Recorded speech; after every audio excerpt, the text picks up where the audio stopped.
Welcome to our channel AJ pharmacy. आज हम लोग फार्मास्यूटिकल एनालिसिस जो बी फार्मा फर्स्ट सेमेस्टर में सबसे यूनिक चैप्टर है, सबसे यूनिक एक सब्जेक्ट है, जो कि हम कह सकते हैं कि हमारी आज फार्मेसी का एक पिलर इसे कहा जाता है। क्योंकि इसमें हम लोग अक्सर उन चीज़ों के बारे में पढ़ते हैं जिसके थ्रू हम किसी चीज़ का एनालाइज कर सकते हैं, उसको डिटेक्ट कर सकते हैं, उसकी प्योरिटी को डिटरमाइन कर सकते हैं कि आखिर जो हम डोजेज फॉर्म फार्मास्यूटिक्स में यूज करने जा रहे हैं क्या वो प्योर है या इम्प्योर है, ताकि उसके रिजेक्शन भी कर सके। सो उसी चीज को डिटरमाइन करने के लिए आज एक सबसे यूनिक टॉपिक बन के आया है हमारे पास, कंडक्टोमीटर। कंडक्टोमेट्री इन द सेंस कि उस प्रोसेस को कहा जाता है जिसके थ्रू आप किसी सैंपल की पीएच या उसकी कंडक्टिविटी डिटरमाइन करते हैं। क्योंकि हम डायरेक्टली इनडायरेक्टली हम एक वाटर सैंपल का ही यूज कर रहे हैं, तो उसमें कंडक्टिविटी कैसे डिटरमाइन की जाती है, आइए उसके बारे में एक एक करके पहले पढ़ते हैं।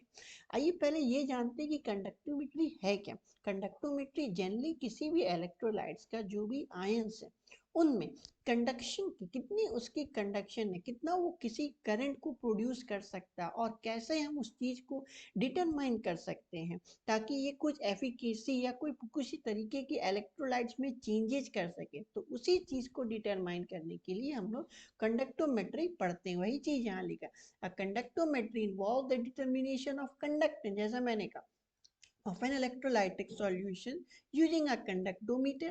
When a solution of electrolytes are subjected to an electric field, they start conducting electric current by migration of ions.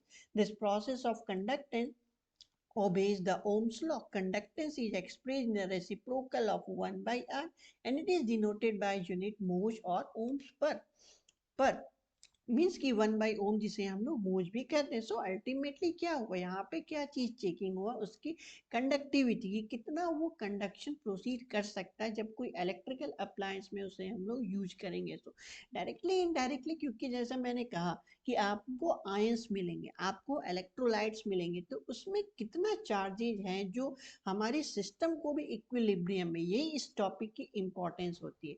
तो आइए इसके अलग अलग टाइप्स के बेसिस से पढ़ते हैं। सबसे पहला टाइप्स इनका होता है, अगर हम देखें इसके टाइप्स में, तो बेसिकली ये 3 टाइप्स में देखे जा चुके हैं। अगर हम जेन्युइन आइडिया लगाएं तो हमको ये पता चले कि एक स्पेसिफिक सॉल्यूशन के लिए फिर उसमें कितनी इक्विलिब्रियम होगी, फिर उसकी मोलैरिटी कितनी होनी चाहिए ताकि वो कंडक्शन कर सके। यही चीज यहाँ लिखा, specific conductance, equivalent conductance and molar conductance. Means कि पहले किस सैंपल के लिए क्या वो सैंपल बराबर है इक्विलिब्रियम में, और फिर उसके बाद कितना हमको यूज करना हो, उसी चीज के बारे में हम लोग एक एक करके पढ़ेंगे।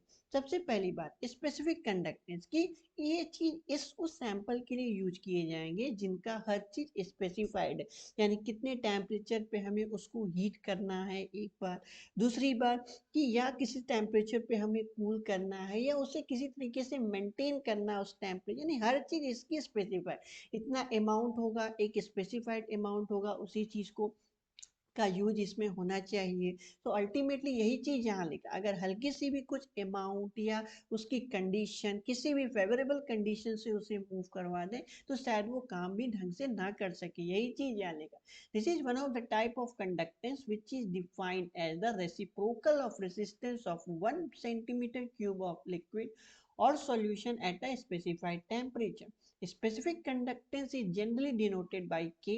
The specific conductance is depending upon the number of ions present in the electrolyte solution, which in turn is a temperature dependent. When the solution is diluted, the number of ions will become less, thus the specific conductance decreases. The observed conductance of a solution depends directly upon the area, obviously बात है कितना होनी चाहिए, इसलिए proportional to distance D between the electron. इसे हम लोग इस बेसिस पे रिप्रेजेंट करते हैं। ये चीज जो कंडक्टेंस है वो क्या है, डायरेक्टली प्रोपोर्शनल है आपके एरिया के और डिस्टेंस के इनवर्सली है, और प्रोपोर्शनलिटी कांस्टेंट हटाएंगे तो वो आ जाएगा के से डिनोट हो जाएगा। सो अल्टीमेटली क्या फैक्टर हुआ, फैक्टर ये हुआ कि आप देख सकते हैं यहाँ पे हर चीज स्पेसिफाइड था, अगर इसमें किसी भी प्रकार का चेंजेस करते हैं तो हमारी कंडक्टिविटी भी चेंज होगी।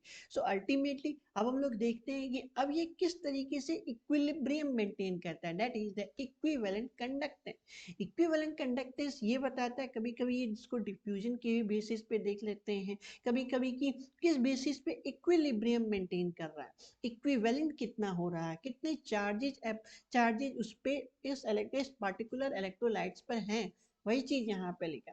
The conductance of a solution consisting of gram equivalent of a solute between the two large parallel electrodes at 1 centimeter apart is referred as equivalent conductance and is denoted by this symbol.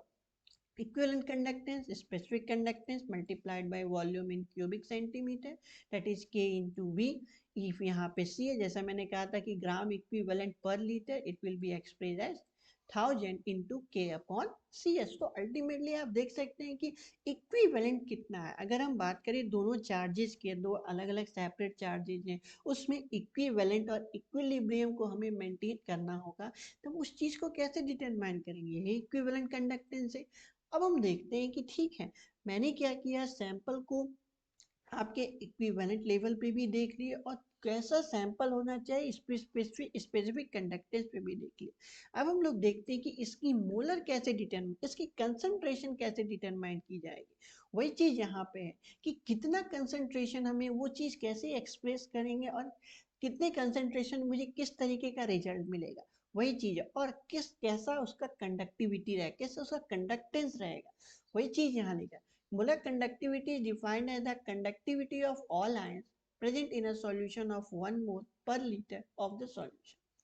Molar conductance is denoted by the following expression: mu K into V, where V is the volume in ml containing 1 gram mole of the electrolyte if C is the concentration of the solution in gram mole per liter.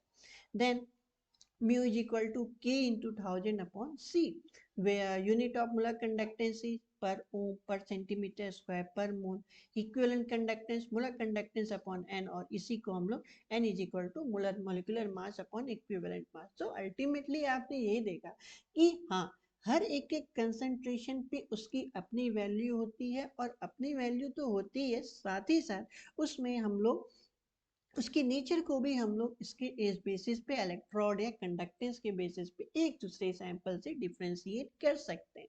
अब आइए हम लोग इसे देखते हैं कि हमारी जो कंडक्टिविटी सेल्स होते हैं कि इन, जैसे कि अब तो ये हम लोगों ने देखा कि स्पेसिफिक कंडक्टेंस भी हो गए, मोलर कंडक्टेंस भी हो गए, यानी कि आपने एक कंसंट्रेशन तैयार कर ली, उसे चेकिंग कैसे करेंगे।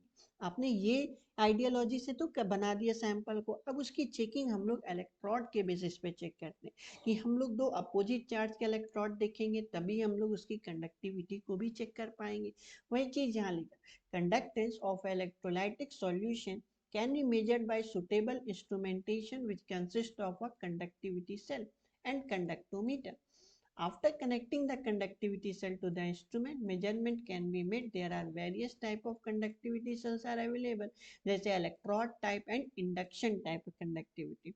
एक तो आप इंड्यूस कर सकते, जैसे कि आप देखते हो चार्जेस में कि कुछ इंडक्शन के बेसिस पे होते हैं और कुछ इलेक्ट्रोड के बेसिस पे। अगर दो इलेक्ट्रोड का यूज हो रहा है तो they are the conventional type of cell which use very common.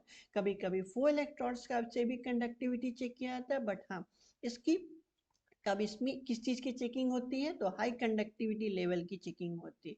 This type of cells are used in dirty media with have a high conductivity level. और अगर हम इंडक्शन की बात करें तो इंडक्शन मोस्टली हम लोग उस टाइम पे यूज करते हैं जब हमारा मीडियम हाईली कोरोसिव मीडियम है और उसकी कंडक्टिविटी को चेक कर। सो अल्टीमेटली आपने क्या देखा, हमारे पास कंसंट्रेशन तो था, बट उसकी कंडक्टिविटी को डिटरमाइन करने के लिए अलग अलग सैंपल, कभी इलेक्ट्रोड का यूज कर रहे हैं।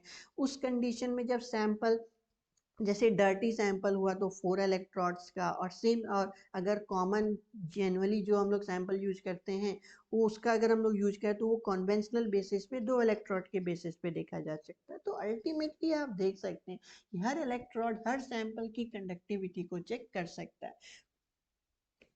आइए अब हम एक चीज और के बारे में डिस्कस करते हैं, वो है हमारा सेल कांस्टेंट। सेल कांस्टेंट ये बताता है कि हर कंसंट्रेशन की एक प्रोसेस होती है, उस कंसंट्रेशन पे ही हमें किसी चीज की के वैल्यू को डिटरमाइन किया जा सकता है। इन द सेंस कि उसकी वैल्यू कांस्टेंट है और उसी कांस्टेंट से उस सॉल्यूशन की पहचान होती है।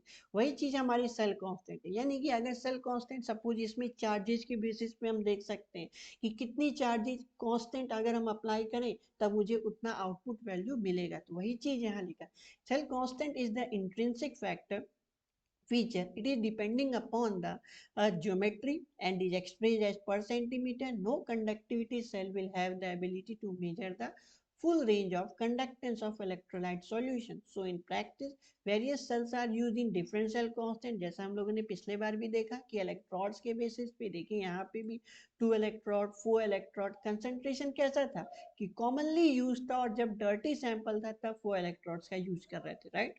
Cell constant C of 1 per centimeter universally accepted one, as these follow the measurement of conductance from low level to high level. तो यही चीज तो मैंने कहा कि हमारी क्या है कि कांस्टेंट वैल्यू पे हम कितना आउटपुट देख सकते हैं, लो भी चेक कर सकते, क्योंकि अब इसकी क्या होगी, एक यूनिक आइडेंटिटी होगी कि इसी मेजरमेंट पे इतना वोल्टेज अगर हम देते हैं तो हमारा सैंपल अच्छी तरीके से काम करता है।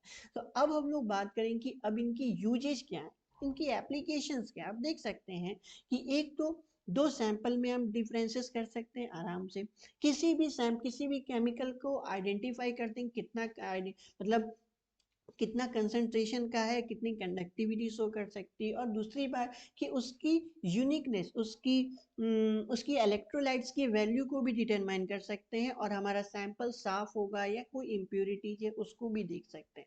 वही चीज यहाँ लिखा, it is use to measure the dielectric constant. दूसरी बात, direct high frequency analysis of binary mixture like ortho and paraxylene, acetone, water, benzene, hexane can be carried out by adopting calibration. आप charges को भी differentiate कर सकते हो। वही चीज यहाँ लिखा, the technique can be used to study the reaction rate. For example, the study of the alkaline hydrolysis of ester or polymerization reaction. The technique is useful to follow the course of titration, neutralization reaction like acid-base titration, precipitation, complex geometry. Other uses of high frequency titration include determination of hardness of water bye titration with standard soap solution. तो ultimately क्या हुआ, आप देख सकते हैं कि इस conductivity के कारण कितने फायदे हुए कि आज हम टाइट्रेशन करके उसकी सैंपल को डिटरमाइन कर सकते हैं, उसकी कंडक्टिविटी को डिटरमाइन कर सकते हैं। So this is all about the conductometry. I hope आपको समझ आया होगा। Thank you so much. Channel को लाइक एंड सब्सक्राइब जरूर करें।